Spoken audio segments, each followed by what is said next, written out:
আমাদের দেশে একটা প্রবাদ আছে, একে তো নাচনি বুড়ি, তার উপরে ঢোলের বাড়ি। এটা আসলে কি মিন করে? এটা মিন করে যে কোনো একটা মানুষ কোনো কিছু নিয়ে হয়তো বা একটু কনফিউজড আছে, বা কোনো কিছু তার ভেতরে ঘুরপাক খাচ্ছে, কোনো কিছু নিয়ে সে চিন্তা করছে কি করা যায় কি করা যায়, এবং ওই সময় আরেকজন মানুষ এখন যে কোনো কিছু নিয়ে ভাবছে, যে খুটখুট করছে, সে হচ্ছে নাচনি বুড়ি। হ্যাঁ, আরেকজন মানুষ সেই বিষয়টা নিয়ে এসেই তাকে আর একটু উস্কায় দিল, অর্থাৎ ঢোলের বাড়িটা দেওয়া শুরু করলো। তখন কি হচ্ছে, এই ঢোলের বাড়িকে উনিও নাচা শুরু করে দিলেন, কারণ এতক্ষণ তো ভিতরে ভিতরে উনি নাচার জন্যই কিন্তু টেনশন করছিলেন, তাই না?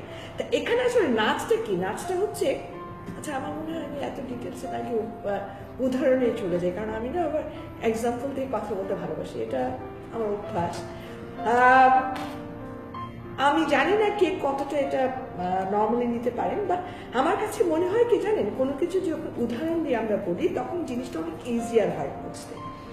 আচ্ছা এখন উদাহরণে যাচ্ছি, ও যেমন বউ শাশুড়ির ব্যাপারটা দিয়ে শুরু করি। হ্যাঁ, যখন পরিবারে একটা মেয়ে আসতেছে তখন কিন্তু শাশুড়ি মানুষটার ভেতরে অনেক টেনশন কাজ করতে থাকে, কারণ মেয়েটা কিন্তু সম্পূর্ণ অন্য একটা পরিবার থেকে আসতেছে, অন্য একটা মেয়ে 20-22 যই বয়সেরই হোক না কেন, টোটালি ওই মেয়েটা কেমন হবে, তার কথাবার্তা কেমন থাকবে, তার সঙ্গে কিভাবে আমরা খাপ খাওয়াতে পারবো কিনা। আবার আমাদের দেশের প্রচলিত একটা ব্যাপার থাকে, বউ শাশুড়ি নিয়ে অনেক গল্পও থাকে, সেটাও কিন্তু শাশুড়ির ভিতরে অনেকটা টেনশন কাজ করে। এখন এই টেনশনে কিন্তু উনি ভিতরে ভিতরে অনেক টেন্স থাকেন।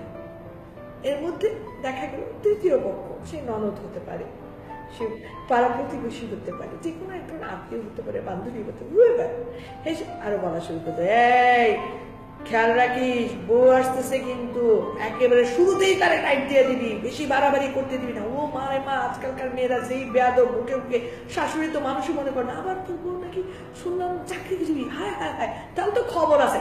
অর্থাৎ ঢোলের বাড়ি ডাম ডাম ডাম ডাম ডাম দিয়ে ওনাকে কিন্তু এমনি ওনার ভিতরে একটা টেনশন কাজ করতেছে কিন্তু বউ নিয়ে, নেচারে যেটা। আর তার মধ্যে দিল ঢোলের বাড়িতে, বাস উনি ওইটা কি হলো, বউ আসার সাথে সাথে বউ শাশুড়ি বলে শুরু হয়ে গেল, বউকে দেখা মাত্র উনি নাচা শুরু করে দিলেন ঢোলের তালে তালে। তো এই জিনিসটা, এটাই কিন্তু আমার মনে হয় যে সবচেয়ে বড় প্রবলেম এইসব ক্ষেত্রে। অর্থাৎ ঢোলের বাড়ি দেওয়া লোকগুলোর জন্য আমাদের ভিতরে তো অহরহ অনেক ব্যাপারেই ভেতরে ভিতরে আমরা কিন্তু ভাবতে থাকি, ভিতরে আমরা কিন্তু ওটা নিয়ে চিন্তা ভাবনার ফাঁকে ফাঁকে কি করা যায় একটা সংশয়ের মধ্যে থাকি। ভিতরে ওটা আমাদেরকে একটু না একটু আবৃত করে রাখে, কিন্তু ওটা মানে আউটবার্স হয় কখন, যখন ঢোলের বাড়িটা পড়ে। এইরকম আরো আছে, যেমন স্বামী স্ত্রী ব্যাপারটাই হোক, দেখা গেল যে হাজব্যান্ড ওয়াইফের চাকরি করাটা খুব একটা পছন্দ করে না, কিন্তু তারপরে ওয়াইফ হচ্ছে অনেক লেখাপড়া করেছেন এবং মোটামুটি একটা সুন্দর চাকরিতে সে আছে, এবং সেই চাকরিটা দিয়ে কোনোভাবে তাদের কিন্তু সুন্দর চলে যাচ্ছে। মানে বউ চাকরি করে, তার হাজব্যান্ড যদিও পছন্দ করে না, কিন্তু কোনোভাবে উনি চেষ্টা করছে, মানে না ভেতরে কিন্তু হ্যাঁ একটু হলে অপছন্দ কিন্তু ছিল।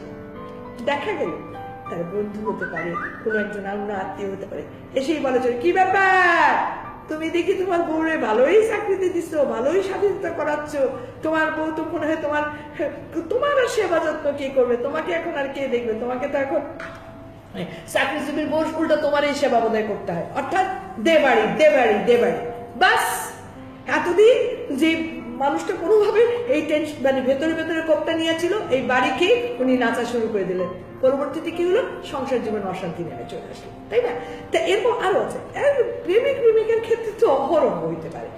আমি কিন্তু সবসময় বলি যে আমি কথা বলি সবার জন্য কিন্তু প্রযোজ্য না, কিন্তু কারো ক্ষেত্রে এটা অবশ্যই প্রযোজ্য। যেমন প্রেমিকা তাদের রিলেশন মোটামুটি আছে, কিন্তু প্রেমের ক্ষেত্রে একটা জিনিস কিন্তু খুব বেশি থাকে, ভালোবাসা বেশি থাকে, তো ফলে সন্দেহটা একটু থাকে। হ্যাঁ, এই সন্দেহটা ওই সন্দেহ না, এই সন্দেহটা হচ্ছে একটা অনুযোগ মিশ্রিত সন্দেহ। হ্যাঁ, তো দেখা গেল যে প্রেমিকের মোবাইল বিজি পাওয়া যাচ্ছে, এখন প্রেমিকা একটু আচ্ছা মোবাইল বিজি, হয়তো বা সে কোনো মিটিংয়ে আছে, মোবাইল বিজি, হয়তো বা কোনো জরুরি কথা বলছে, মনে করে হয়তো লাইন কেটে দিল, দেখা গেল তার পাশের বান্ধবী, কি মোবাইল বিজি, কেন বিজি, দেখ কার সাথে কথা বলতেছে, 10 মিনিট ধরে তুই মোবাইল বিজি পেলে। এখন 10 মিনিট কেন, অনেক সময় কিন্তু আমরা অনেক জরুরি কথা বলতে আমাদের 10-15-20 মিনিটও চলে যায় না? তো কিন্তু তা না করে তার ভিতরে ঢুকাই দেওয়া হলো, দেখ আবার কারোর সাথে কথাবার্তা বলতেছে কিনা।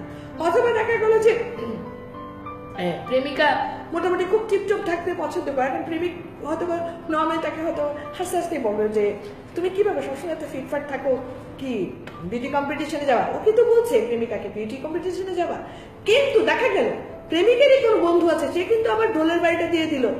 আরে তোর গার্লফ্রেন্ড এত সাইজে গুজে মাঞ্জা মেরা থাকে কেন? তোর সঙ্গে ডেটিং এর সময় ঠিক আছে, কিন্তু সবসময় থাকে কেন? ঘটনাটা কি? অন্য কোনো জায়গায় আবার কোথাও কিছু করতেছে কিনা? অর্থাৎ দিল ঢোলের বাড়ি। তো এই যে জিনিসগুলা, এই যে তথাকথিত ঢোলের বাড়ি দেওয়া লোক, ওনারা ঢোলের বাড়িটা কেন দেন জানেন? এই ঢোলের বাড়িটা দেন যাতে অশান্তির সৃষ্টি হয়। এটা এক ধরনের খাসিয়া, এই অশান্তি সৃষ্টি করে ওনারা খুব মজা পান।